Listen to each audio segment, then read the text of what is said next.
Se me pide allá una base ortonormal para el espacio vectorial en cuestión. Por definición de subespacio que lo llame H, sus vectores cumplen que la primera coordenada es igual a la tercera y la segunda es igual a la cuarta. Tomo un vector genérico de H, lo llamo V con coordenadas X, Y, Z, W. Como pertenece a H, se cumple que X es igual a Z, Y es igual a W. Entonces, por la propiedad de sustitución de la igualdad, reemplazo Z por X y W por Y en la expresión del vector, obteniendo que todo vector de H se escribe como el vector con las componentes X, Y, X, Y. Para esto voy a utilizar la base canónica de R4, formada por los vectores E1, E2, E3, E4. Ya vimos que un vector genérico de H es el que tiene los componentes XY, XY. Ahora lo expreso como combinación lineal de los vectores canónicos. X multiplica a E1. A ver, podría decir E sub 1, E sub 2, pero voy a limitarme a decir E1, igual se entiende. Y multiplica a E2, y X multiplica a E3, y Y multiplica a E4. Luego, usando la propiedad distributiva del producto por un escalar y la asociatividad de la suma, agrupo E1 con E3 y E2 con E4. Defino entonces dos nuevos vectores. V1, que es igual a E1 más E3, que es igual al vector con los componentes 1, 0, 1, 0, y V2, que es igual a E2 más E4, que es igual al vector con los componentes 0, 1, 0, 1. Reemplazo en la expresión anterior y obtengo que v es igual a x por v1 más y por v2. Ahora hago una aclaración importante y lo digo así entre paréntesis. Tengo que hacer un paso muy importante que es demostrar la doble inclusión, ya que es necesaria para establecer la igualdad de conjuntos. Sin la primera h podría ser más grande que el conjunto generado, y sin la segunda el conjunto generado podría ser más grande que h. Sin ambas no hay certeza de que el conjunto con los vectores v1 y v2 genere h. Muy bien, continuando, por definición de combinación lineal, que fue demostrado en los pasos anteriores, esto significa que todo vector de H es combinación lineal de V1 y V2. Por lo tanto, H está incluido en el conjunto de todas las combinaciones lineales de V1 y V2. Ahora verifico que V1 y V2 pertenecen a H. V1 es igual con los componentes 1, 0, 1, 0. Cumple que la primera coordenada es igual a la tercera y la segunda es igual a la cuarta. Lo mismo para V2. Como H es un subespacio vectorial, es cerrado bajo combinaciones lineales, entonces cualquier combinación lineal de V1 y V2 también está en H, lo que nos da la inclusión inversa. El conjunto formado por todas las combinaciones lineales de V1 y V2 está incluido dentro del subespacio de H. Por doble inclusión, concluyo que H es exactamente el conjunto de todas las combinaciones lineales de V1 y V2, por lo tanto, el conjunto con los vectores V1 y V2 genera H. Para probar que este conjunto es linealmente independiente, empiezo tomando dos números reales alfa y beta, tales que la combinación lineal de alfa por v1 más beta por v2 sea igual al vector nulo en R4. Sustituyo v1 y v2 por sus coordenadas. Sumando componente a componente, obtengo el vector con los componentes alfa, beta, alfa, beta. Por definición, el vector nulo es aquel que tiene los componentes 0, 0, 0, 0. Entonces igualo el vector con los componentes alfa, beta al vector nulo. Por la definición de igualdad de vectores en R4, dos vectores son iguales si y solo si coinciden en cada componente. Entonces igualo componente a componente y por lo tanto alfa es igual a 0 y beta es igual a 0. Como la única forma de obtener el vector nulo como combinación lineal de v1 y v2 es con ambos coeficientes iguales a 0, por definición de independencia lineal concluyo que el conjunto formado por los vectores v1 y v2 es linealmente independiente. Ahora, por definición, un conjunto de vectores es una base de un espacio vectorial si cumple con dos condiciones. Primero, que genere el espacio, y segundo, que sea linealmente independiente. Anteriormente demostré que el conjunto formado por los vectores v1 y v2 genera H, y también he demostrado que el conjunto formado por v1 y v2 es linealmente independiente. Por lo tanto, como cumple con las dos condiciones, concluyo que el conjunto formado por los vectores v1 y v2 es una base de H. Ahora, para verificar si la base que encontré es ortogonal, calculo el producto interno habitual en R4 entre V1 y V2. Por definición, el producto interno habitual es la suma de los productos de las componentes correspondientes. Entonces multiplico la primera componente de V1 por la primera de V2, más la segunda por la segunda, más la tercera por la tercera, más la cuarta por la cuarta. Esto es 1 por 0, más 0 por 1, más 1 por 0, más 0 por 1. Cada término es 0, por lo tanto la suma total es 0. Como el producto interno entre V1 y V2 es 0, por definición de ortogonalidad concluyo que V1 y V2 son ortogonales. Para obtener una base ortonormal a partir de una base ortogonal formada por el conjunto V1 y V2, debo normalizar cada vector. Pero antes de normalizar, primero debo tener la norma. Por definición, la norma de un vector en R4 con el producto interno habitual es la raíz cuadrada de la suma de los cuadrados de sus componentes. Comienzo calculando la norma de V1. Elevo al cuadrado cada componente. 1 al cuadrado es igual a 1, 0 al cuadrado es igual a 0, 1 al cuadrado es igual a 1, 0 al cuadrado es igual a 0. Sumándolo como resultado tengo que es 2, por lo tanto la norma de V1 es igual a la raíz cuadrada de 2. Ahora calculo la norma de V2, elevo al cuadrado cada componente obteniendo el mismo resultado de V1, por lo tanto la norma de V2 es igual a raíz cuadrada de 2. Ahora voy a normalizar los vectores. La normalización consiste en dividir un vector por su norma para obtener un vector unitario, es decir, de norma 1, que mantiene la misma dirección y sentido. Esto se expresa como U es igual a V dividido la norma de V. Ahora defino los vectores U1 y U2 como la normalización de V1 y V2 respectivamente. Para U1 divido el vector V1 por su norma, la cual es raíz cuadrada de 2. Por lo tanto me queda el vector con los componentes 1 sobre raíz cuadrada de 2, 0, 1 sobre raíz cuadrada de 2, 0. Le extraigo el factor común 1 sobre raíz cuadrada de 2 y obtengo 1 sobre raíz cuadrada de 2 por el vector con las componentes 1, 0, 1, 0. Para U2 divido V2 por su norma, la cual es raíz cuadrada de 2.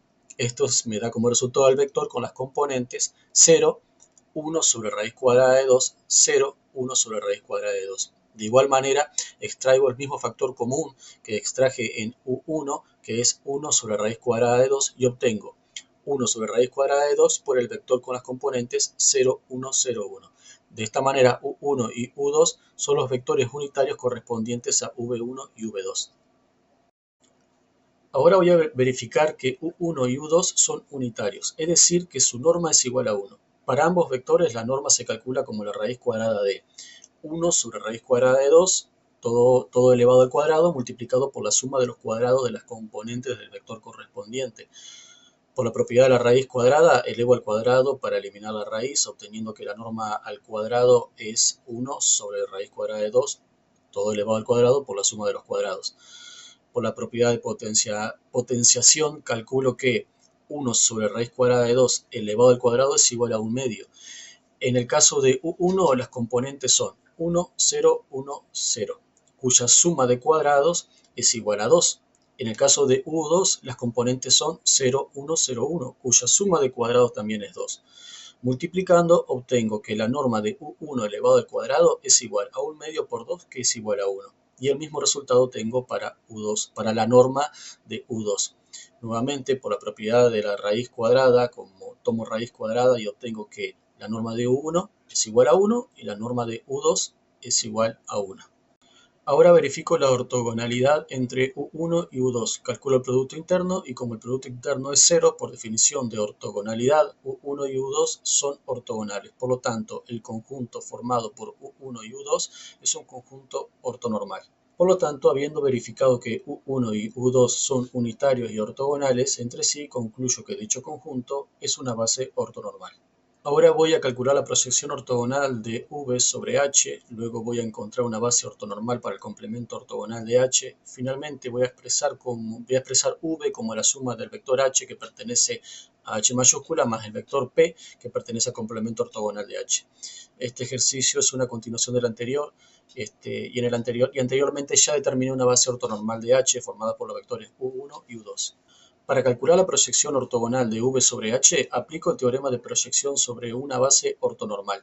El teorema establece que si el conjunto formado por U1, U2 es una base ortonormal de H, entonces la proyección se calcula como la suma de los productos internos de V con cada vector de la base, multiplicados por el respectivo vector de la base. Primero calculo los coeficientes de Fourier, que por definición son los productos internos de V con U1 y con U2. Aplico definición del producto interno habitual en R4, que establece que el producto interno es la suma de los productos de las componentes correspondientes. Operando según esa definición, obtengo que ambos coeficientes son iguales a 1 sobre raíz de 2. Luego reemplazo estos coeficientes en la fórmula de la proyección, utilizando las propiedades del producto por un escalar y la suma de vectores, opero y obtengo que la proyección me da como resultado el vector con los componentes 1 medio, 1 medio, 1 medio y 1 medio. Por construcción, ese vector es H minúscula y pertenece a H. Ahora calculo la componente ortogonal P usando la definición P igual a V menos la proyección ortogonal, donde H es la proyección ortogonal que obtuve antes. Restando componente a componente, obtengo que P es el vector con los componentes 1 medio, menos 1 medio, menos 1 medio, 1 medio. Para verificar que P pertenece al complemento ortogonal de H, aplico el teorema que dice que un vector está en el complemento ortogonal de H si solo si es ortogonal a todos los vectores de una base de H. Por lo tanto, calculo los productos internos de P con U1 y con U2 usando la definición de producto interno habitual en R4. En ambos casos, aplicando la definición, obtengo 0. Como el producto interno de P con U sub 1 es igual a 0 y el producto interno de P con U2 es igual a 0 y el conjunto formado por U1 y U2 es una base de H, se concluye que P pertenece al complemento ortogonal de H. Para encontrar una base ortonormal del complemento ortogonal de H, primero voy a determinar H ortogonal.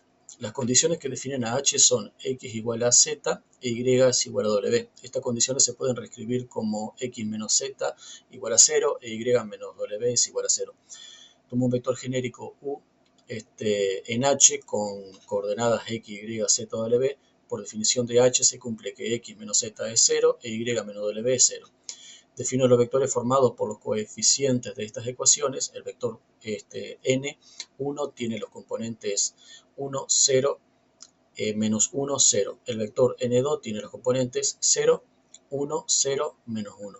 Para verificar que estos vectores pertenecen al complemento ortogonal de H, calculo el producto interno de U con n1. Usando la definición de producto interno habitual en R4, ese producto interno es 0.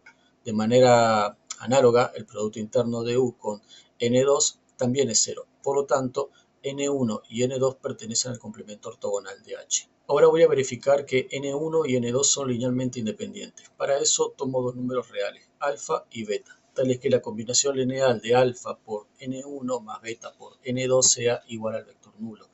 Sustituyendo N1 y N2 obtengo un vector cuyas componentes son alfa, beta, menos alfa, menos beta. Igualo este vector al vector nulo y por la definición de igualdad de vectores en R4 igualo componente a componente, por lo tanto alfa y beta son ambos iguales a 0, con la única forma de obtener el vector nulo como combinación lineal de N1 y N2 es con ambos coeficientes iguales a 0, concluyo que el conjunto N1 y N2 son linealmente independientes. Con respecto a la dimensión de H es 2 y la dimensión de R4 es 4. Por el teorema de la dimensión del complemento ortogonal, la dimensión de H ortogonal es igual a la dimensión del espacio ambiente menos la dimensión de H, es decir, 4 menos 2, lo que nos da 2. Como el conjunto formado por N1 y N2 es linealmente independiente, tiene dos vectores y está contenido en H ortogonal, entonces es una base de H ortogonal. Ahora verifico si la base que encontré para H ortogonal ya es ortogonal. Calculo el producto interno entre N1 y N2 usando la definición de producto interno habitual en R4. El resultado es 0, por lo tanto N1 y N2 son ortogonales. Ahora normalizo los vectores N1 y N2 para obtener una base ortonormal. Calculo la norma de N1 usando la definición de norma en R4, que es la raíz cuadrada de la suma de los cuadrados de sus componentes. El resultado me da raíz cuadrada de 2. De manera análoga, la norma de N2 también es raíz cuadrada de 2.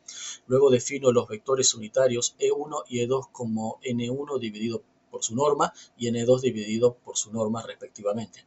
Esto me da E1 igual a 1 sobre raíz de 2 por el vector con las componentes 1, 0, menos 1, 0 y E2 igual a 1 sobre raíz de 2 por el vector con las componentes 0, 1, 0, menos 1. Ahora verifico que estos vectores forman un conjunto ortonormal calculando la norma al cuadrado de E1 y obtengo 1, lo mismo para E2. Calculo el producto interno entre E1 y E2 y obtengo 0. Por lo tanto, E1 y E2 constituyen una base ortonormal del complemento ortogonal de H. Expreso el vector V como la suma de H más P, verifico la descomposición sumando H y P componente a componente. La suma da como resultado un vector con las componentes 1, 0, 0, 1, que es exactamente el vector V original. Por lo tanto, queda expresado V como H más P. Para finalizar este ejercicio, presento la respuesta con la proyección de V sobre H, una base ortonormal del complemento ortogonal de H y la descomposición de V es H más P.